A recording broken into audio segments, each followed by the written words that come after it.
যখন একটি জাহাজ পানিতে চলতে থাকে তখন এর প্রপেলারে অনেক ধরনের জিনিস আটকে যেতে পারে, যেমন মাছ ধরার জাল, মোটা দড়ি, সমুদ্রের আগাছা বা অন্য কোনো ভাসমান বস্তু।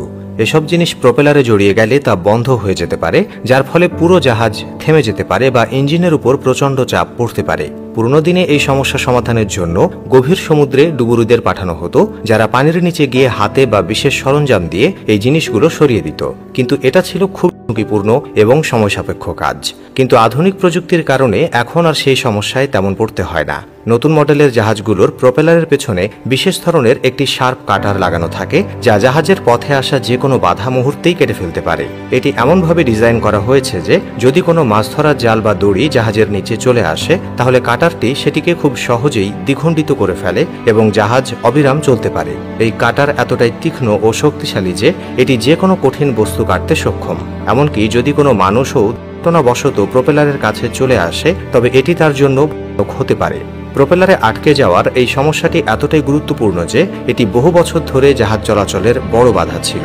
অনেক সময় গভীর সমুদ্রে যখন বড় ট্রলার বা কার্গো জাহাজ চলাচল করত, তখন পরিত্যক্ত ফিশিং নেট বা সমুদ্রের নিচে জমে থাকা দড়িগুলো তাদের প্রপেলারে আটকে যেত।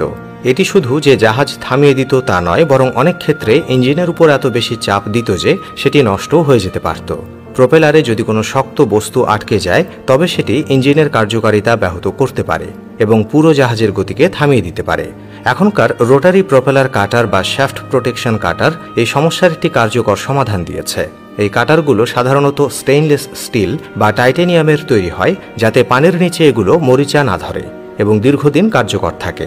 জাহাজ যখন সামনের দিকে অগ্রসর হয়, তখন যদি কোনো জাল বা দড়ি তার পথে আসে, তাহলে এই কাটার স্বয়ংক্রিয়ভাবে সেটিকে টুকরো টুকরো করে ফেলে, ফলে সেটি আর প্রপেলারে আটকে যাওয়ার সুযোগ পায় না। এই প্রযুক্তির সবচেয়ে বড় সুবিধা হলো এটি ডুবুরিদের ঝুঁকিপূর্ণ কাজ থেকে মুক্তি দিয়েছে।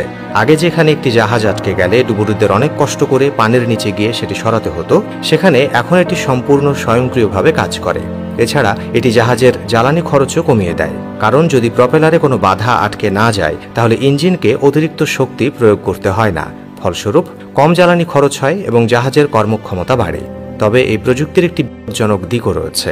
যেহেতু কাটারটি অত্যন্ত শার্প এবং শক্তিশালী, তাই এটি যদি কোনো ডুবুরির সংস্পর্শে আসে, তবে সেটি মারাত্মক ঘটনার কারণ হতে পারে।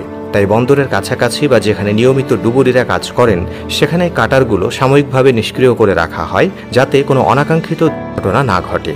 ভবিষ্যতে বিজ্ঞানীরা আরও উন্নত স্মার্ট প্রপেলার কাটার তৈরির চেষ্টা করছেন, যেখানে সেন্সর থাকবে, যা স্বয়ংক্রিয়ভাবে সিদ্ধান্ত নিতে পারবে কোন বস্তু কাটা উচিত এবং কোন বস্তু নিরাপদ।